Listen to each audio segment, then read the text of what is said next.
Thank you very much for coming to Vienna, for making this big trip, and for honoring us with your presence. I'm honored to be here, dear. I'm honored to be here and to have been in that film and to have had that experience, and thank you for inviting me. Thank you.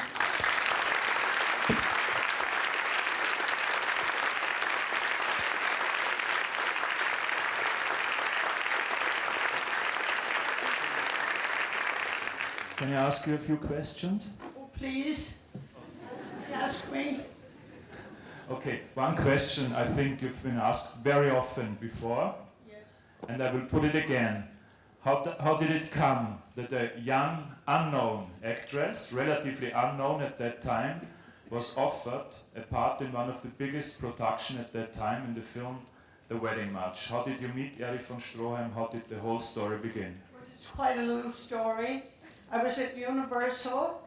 I was doing films there they were rather short, 2 reel, 3 reel, and the leading men were cowboys.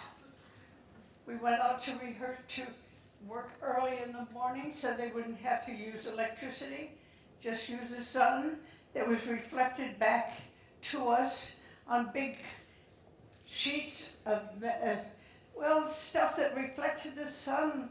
And sometimes you couldn't look up because it just hurt your eyes to do so. So I knew that von Stroheim had made films at Universal and that he had a wonderful reputation for being a fine director. And a lady came into the studio one day and saw me and called to me and said that von Stroheim was going to do a film that she thought I would be good for. And so it never occurred to me that I was under contract at a very small amount, $50 a week, I think, at Universal. And I said I would go with her to meet von Stroheim, happily. And I did go, but I saw the man who was in charge of the studio first, and he said I had put up my hair high on my head so that I would look like a leading lady. And he looked at me and he said, "Oh no, you would never do. You're too tall, you have dark hair, he has dark skin, and he needs a blonde. He certainly couldn't use you." I said, "May I come again tomorrow?" Thinking what I could do about my appearance. And so he said, "All right, come again tomorrow." And I went back the next day with my hair hanging down. It was still dark. However, I had on flat heels, so I didn't seem so tall as I had the day before. And he said, "All right, I'll let you go see von Stroheim." Well, I need a handkerchief. Pardon me? You didn't bring a handkerchief. Oh, I do need one. Excuse me, please. I have almost been feeling like crying with happiness to be here in Vienna again. Really, I have. And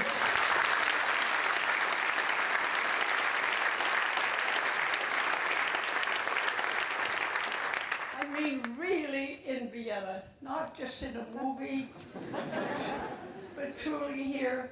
And I think I want to say to you right now that it came back to me while I was sitting over there waiting to come up and talk to you, that I think von Stroheim's birthday was just, what is today? What is the date? Yeah. What is the date? October. Somebody knows. What is the date? Well, his birthday was on the 22nd of this month. And so that touches me too, because I did have great admiration for him. When I met him, when I went into his office, it was on a hot day. He looked immaculate. And he certainly did not look like a military character that I'd heard about. He had white linen on, a nice white linen shirt, white shorts, and linen shorts, and he just looked like a very, very strong, rather elegant person. And he started to tell the story of the wedding march. And he addressed himself largely to the lady who had brought me. But he kept watching me while he was telling the story. And I could just tell that I felt that there was a bond being built up between us. So I was sitting in an armchair, holding on like this, listening, and he came around the desk and he offered me his hand.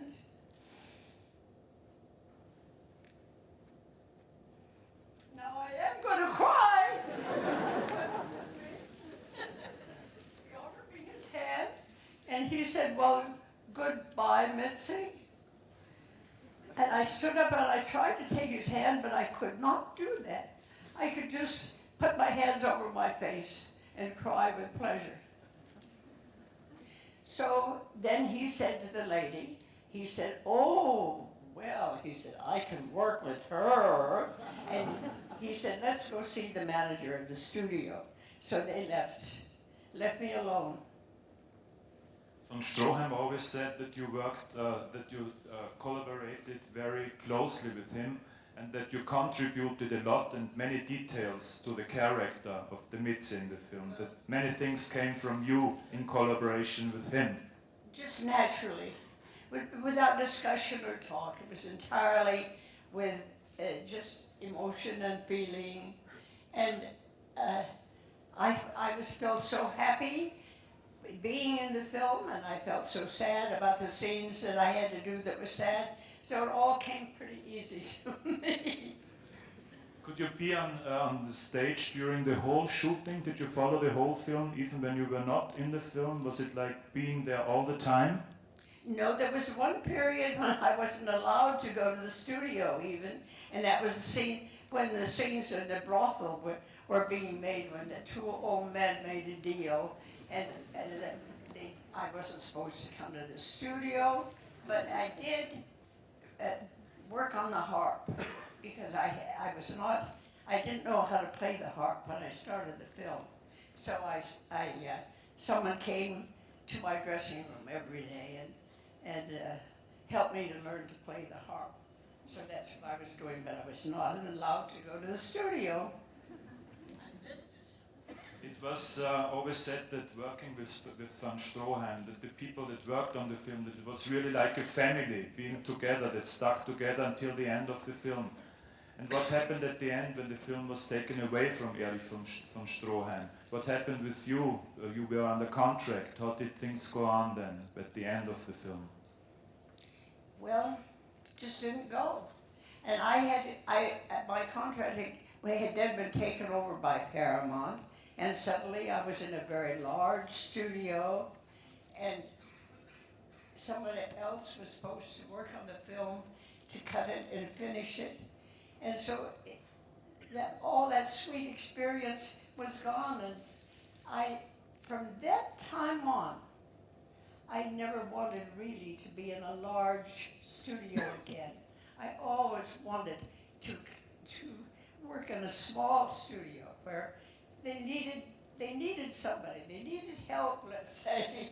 Not that I could give all the help that was needed. It's certainly not monetarily, but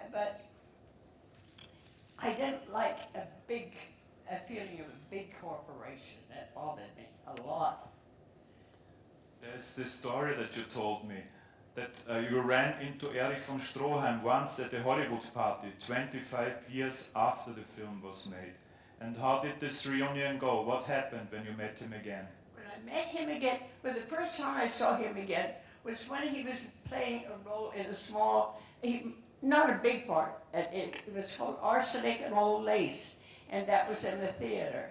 And I was told that if I wanted to come to the studio or to the theater and go to his dressing room, it would be pleasant for him to see me. Well, I did that, and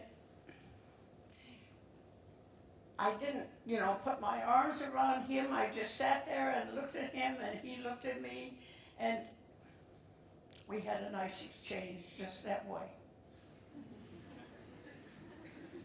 And the party in Hollywood that was later, do you remember?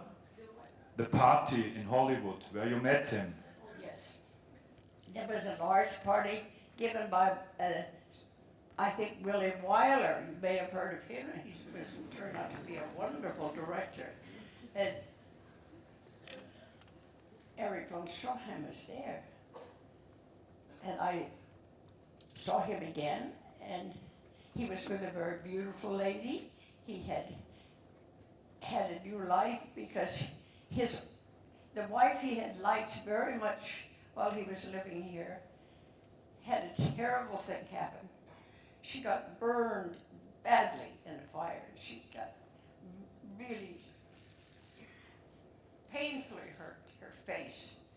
Anyway, he went to Paris, and he found a very beautiful girl, and he brought her back here, and he went to a party one night where I was invited to, and I saw him, and I saw this lovely girl, and he said to me, to my surprise, I should have stayed here and married you. He said we would have owned this town.